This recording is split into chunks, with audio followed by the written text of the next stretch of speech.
Hello दोस्तों। तो आज हम देखेंगे संविधान निर्माण अर्थात क्लास 9th एनसीईआरटी पॉलिटी का चैप्टर 2। इसमें हम क्या क्या पढ़ेंगे वो देख लेते हैं। दक्षिण अफ्रीका का लोकतांत्रिक संविधान। कहते हैं कि विश्व में एक बहुत अच्छा संविधान बना। कहते हैं कि इसके पहले और इसके बाद किसी भी देश के द्वारा ऐसा संविधान नहीं बनाया गया जैसा कि इस देश का था। वो था कौन था? दक्षिण अफ्रीका। फिर इसके बाद हम देखेंगे कि रंगभेद की नीति और संघर्ष।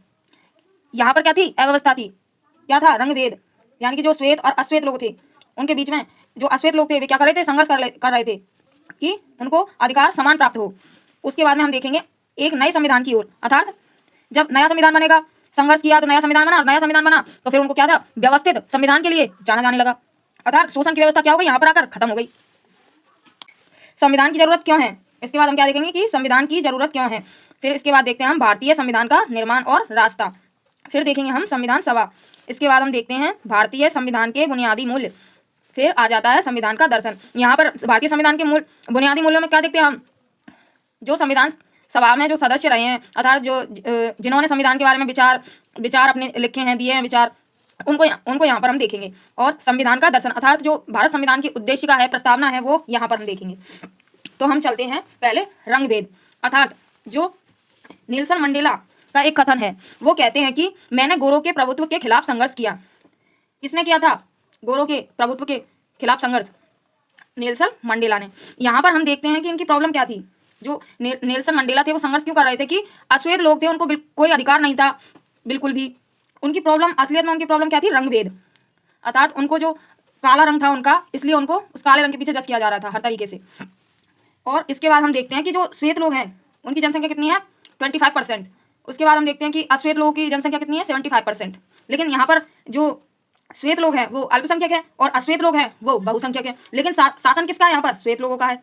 इसके बाद हम देखते हैं कि जो नेल्सन मंडेला थे उन्होंने कारावास में काफी दिन बिताए। 28 वर्ष बाद का कारावास पूरा करके वो रिहा हुए। बाद में वो दक्षिण अफ्रीका के क्या बने? राष्ट्रपति बने। जो आते हम अश्वेत लोगों पर। जो अश्वेत लोग थे उनको श्वेत लोगों के यहाँ जाने के लिए क्या लेना पड़ता था? परमिट लेना पड़ता था। और अश्वेत लोग थे उनको वोट देने का अधिकार भी नहीं था। फिर यहाँ देखेंगे जो अश्वेत लोग हैं, पृथककरण की नीति कैसे पृथक करते हैं। स्कूल, अस्पताल, होटल, सड़क, पार्क, यहाँ पर जाने की अनुमति थी वो सिर्फ श्वेत लोगों की थी। अर्थात यहाँ पर श्वेत लोग ही जा सकते थे, अश्वेत लोग बिल्कुल नहीं जा सकते थे। अश्वेत लोगों का जाना बिल्कुल मना था।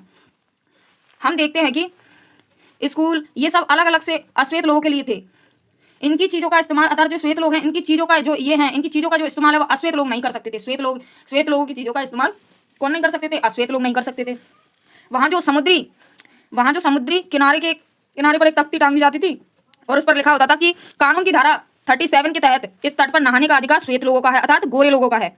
इसी प्रकार कई जगहों पर चेतावनी भरे बोर्ड लगा रखे थे। किसने लगा रखे थे? श्वेत लोगों ने। और अधिकार किसको नहीं था जाने का? अश्वेत लोगों को। इसलिए जो संघर्ष इनके प्रति जो संघर्ष किया था वो कौन थे? नेल्सन मंडेला थे।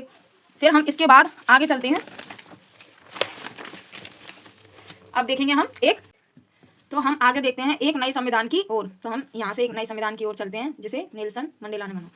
28 ईयर्स बाद रिहा हुए। कौन हुए? Nelson Mandela. 28 वर्ष बाद रिहा हुए। उसके बाद में 26 अप्रैल 1994 को लोकतांत्रिक देश बना। क्या? दक्षिण अफ्रीका क्या बन गया? लोकतांत्रिक देश बन गया। रंगभेद का शासन यहाँ पर खत्म कर दिया गया। और 2 वर्ष बाद यहाँ क्या बना? संविधान बना।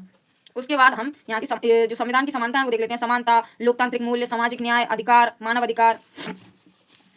इसके बाद हम चलते हैं हमें संविधान की जरूरत क्यों है, अर्थात दक्षिण अफ्रीका। यहाँ पर जब हम दक्षिण अफ्रीका को देखते हैं तो जब संविधान बन गया उसके बाद श्वेत और अश्वेत दोनों की मिलीजुली सरकार बनी।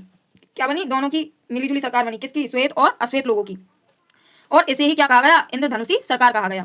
इसके बाद हम देखते हैं गोरे श्वेत का शासन सिद्धांत को खत्म कर दिया गया।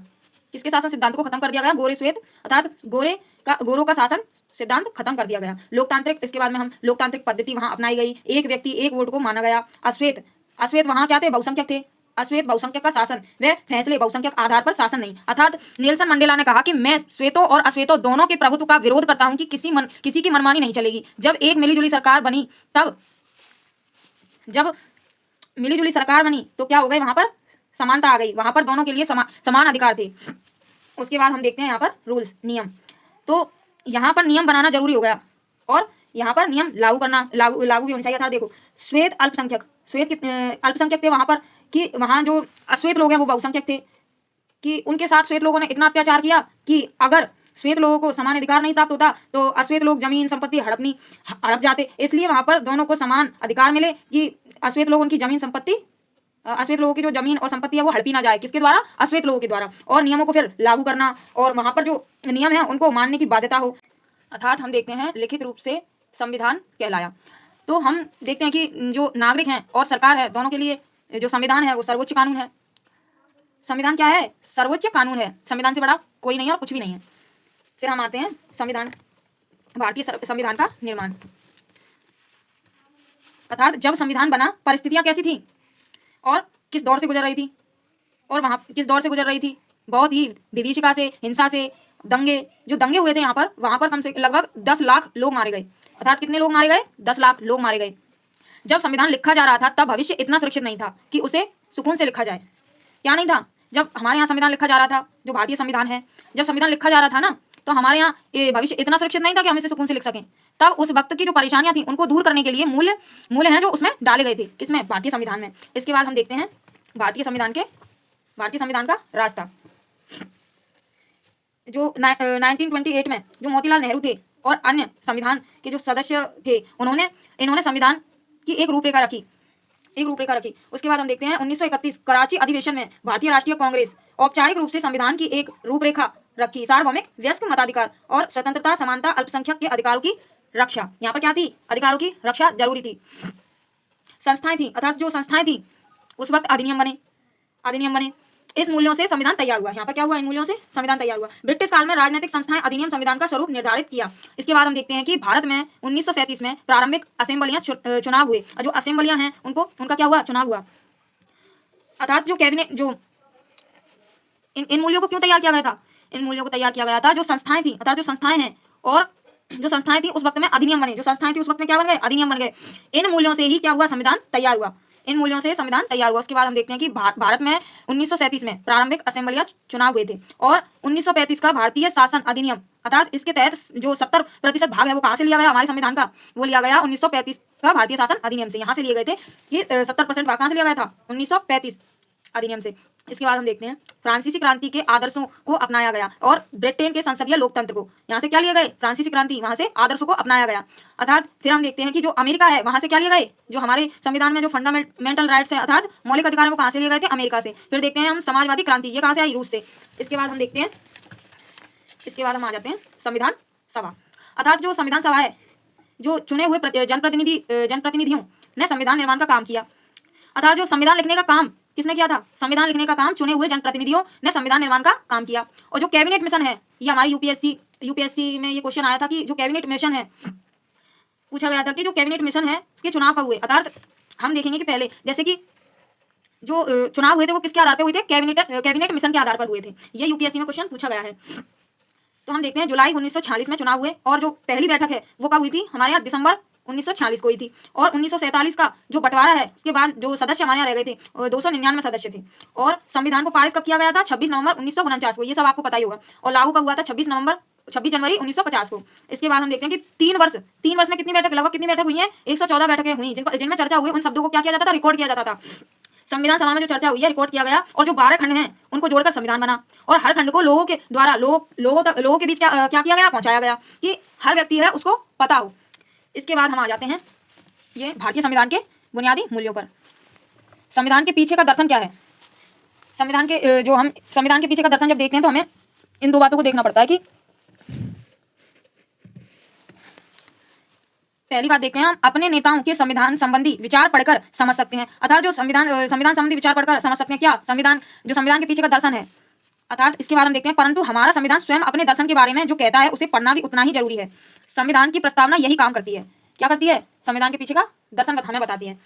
तो यहाँ हम सबसे पहले देखेंगे भारतीय संविधान के बुनियादी मूल्य। यहाँ पर जो जिन्होंने अपने विचार रखे हैं उनको मैं बता रही हूँ और एनसीईआरटी में जो उनके विचार है वो दे रखे हैं, वो आप अच्छे से पढ़ लेना, क्योंकि आप जब तक बुक नहीं पढ़ोगे तब तक आपको समझ में ही नहीं आएगा। और जो इसमें मैंने केवल 2 विचार डाले हैं, बाकी जो नेहरू जी का विचार है वो मैंने नहीं डाला है। आप उसको पढ़ लेना, उसको समझ लेना, क्योंकि लिखना इतना जरूरी नहीं है, आपको वो पढ़ना ही पड़ेगा। तो हम देखते हैं कि आगे चलते हैं। सपने और वायदे, यहाँ पर जो पहले विचार जो रखते हैं वो है महात्मा गांधी। अर्थात इन्होंने विचार रखा कि जो मैं भारत के लिए ऐसा संविधान चाहता हूं जो उसे गुलामी और अधीनता से मुक्त करे। मैं ऐसे भारत के लिए प्रयास करूंगा जिसे सबसे गरीब व्यक्ति भी अपना माने और उसे लगे कि देश को बनाने में उसकी भागीदारी है। ऐसा भारत जिसमें लोगों का उच्च वर्ग और निम्न वर्ग न रहे। ऐसा भारत जिसमें सभी समुदाय के लोग पूरे मेल जोल से रहें। ऐसे भारत में छुआछूत या शराब और नशीली चीजों के लिए कोई जगह ना हो। औरतों को भी मर्दों जैसे अधिकार हों। मैं इससे कम पर संतुष्ट नहीं होऊंगा। ये किसके विचार थे? ये महात्मा गांधी के विचार थे। जो भारतीय संविधान निर्माताओं की सूची में महात्मा गांधी जी का नाम नहीं था। जो भारतीय संविधान है, जो निर्माताओं की सूची है उसमें महात्मा गांधी जी का नाम नहीं था। वे संविधान सभा के सदस्य नहीं थे और 1931 में अपनी पत्रिका यंग इंडिया में उन्होंने संविधान से अपनी उपेक्षा के बारे में लिखा। जो मैंने आपको अभी कथन बताया था वही इन्होंने लिखा है, जो कि हम ये पढ़ चुके हैं। बाकी मैं शॉर्ट में बता देती हूँ आपको कि जो इनके विचार थे वो इन्होंने रखे थे कि गुलामी अधीनता से मुक्त करें। हर व्यक्ति को लगे कि देश बनाने में उसकी भागीदारी है। उच्च वर्ग और निम्न वर्ग ना रहे, मेलजोल हो, छुआछूत ना हो, शराब या नशीली चीजों की कोई जगह ना हो, औरतों को मर्दों जैसे अधिकार हो। इससे कम पर संतुष्ट नहीं होगा। किसने कहा था ये? महात्मा गांधी जी ने। किसने कहा था? ये महात्मा गांधी जी ने कहा था। इसके बाद हम आते हैं डॉक्टर भीमराव अंबेडकर। जो इनके विचार थे वो भी हम देख लेते हैं। जो भेदभाव और गैर बराबरी मुक्त भारत का सपना इन्होंने देखा था। किसने देखा था? डॉक्टर भीमराव अंबेडकर जी ने, जिन्होंने संविधान निर्माण में महत्वपूर्ण भूमिका निभाई। असमानता कैसे दूर की जा सकती है, इस बारे में उनके विचार दूसरों से अलग थे। उन्होंने अक्सर गांधी जी और उनके नजरिए की कटु आलोचना की है। जो गांधी जी हैं उनके जो नजरिए की उन्होंने क्या की है? कटु आलोचना की है। किसने? भीमराव जी अम्बेडकर जी ने। तो इनके विचार हम देख लेते हैं। इनके विचार संविधान के प्रति क्या थे? 26 जनवरी 1950 को हम विरोधाभासों से भरे जीवन में प्रवेश करते जा रहे हैं। राजनीति मामले में समानता होगी पर आर्थिक समानता जीवन असमानताओं से क्या होगा? भरा होगा। इसके बाद हम चलते हैं आगे। राजनीति में हम व्यक्ति एक वोट और हर वोट का समान महत्व के सिद्धांत को मानेंगे। किसने कहा? डॉक्टर भीमराव अंबेडकर जी के विचार थे ये। अपने सामाजिक और आर्थिक जीवन में हम अपने सामाजिक और आर्थिक ढांचे के कारण ही एक व्यक्ति एक वोट एक सिद्धांत को नकारना जारी रखेंगे। हम विरोधाभासपूर्ण जीवन को कितने लंबे समय तक जीते रहेंगे? हम अपने सामाजिक जीवन में कब तक समानता को नकारते रहेंगे? अगर यह नकारना लंबे समय तक चला तो हम अपने राजनीतिक लोकतंत्र को ही संकट में डाल देंगे। यह किसने कहा था? भीमराव अंबेडकर जी ने कहा था कि जो यह सब उन्होंने बताया उसमें जो लास्ट में आता है कि राजनीतिक लोकतंत्र को ही संकट में डाल देंगे। फिर हम देखते हैं कि संविधान का दर्शन, अर्थात जो भारत का संविधान है उसकी उद्देशिका आपको पढ़नी पड़ेगी। क्या है? वही संपूर्ण भारत, यही वाली ये उद्देशिका तो आपको पढ़नी ही पड़ेगी। यहाँ से उद्देशिका से जो क्वेश्चन पूछा गया है वो है यूपीएससी के पीटी में जो क्वेश्चन पूछा गया था वो था न्याय, स्वतंत्रता और समता। तो हम देखते हैं कि इसमें जो प्रस्तावना में इनकी क्या संख्या है क्रम में लिखिए। तो यहाँ पर ये क्वेश्चन मैं आपसे पूछती हूँ कि इनको जो क्रम में आप बताइएगा। देखना, उद्देशिका आपने पढ़ी है, यहाँ उद्देशिका से ही ये क्वेश्चन आया था। फिर हम देखते हैं कुछ जो संविधान सभा के मुख्य सदस्य हैं। जैसे कि देखो मैंने थोड़े ही लिखे हैं। अब्दुल कलाम आजाद और टी कृष्णाचारी, राजेंद्र प्रसाद, राजपाल सिंह, एच.सी. मुखर्जी, डॉक्टर अंबेडकर, दुर्गाबाई देशमुख। अर्थात जो ये क्या थे? संविधान सभा के मुख्य सदस्य थे ये। और जो मैंने आपको एक जो वो है उनके मैंने विचार नहीं लिखाए हैं। नेहरू जी के विचार मैंने नहीं लिखे थे इसमें। बाकी आपको पढ़ना ही पड़ेगा। जो इनके विचार हैं वहाँ से भी एक क्वेश्चन पूछा गया है। बाकी आप शॉर्ट में आप इस तरीके के नोट्स बना सकते हो, क्योंकि मैं सेलेक्टेड ही बनाती हूँ। मैं ज़्यादा अगर और ज़्यादा बनाती, मुझे और ज़्यादा लिखना है तो टाइम भी वेस्ट होता है और फिर उनका कोई मतलब नहीं होता। तो मैं फालतू में आपको ऐसी जानकारी क्यों दूँ? तो इससे अच्छा यही है कि आप शॉर्ट नोट्स बनाएं, जितने हो सके आप उतने शॉर्ट नोट्स बनाएं। तो आप नोट्स बनाने हैं तो आप पोस्ट करके देख लीजिएगा वीडियो को।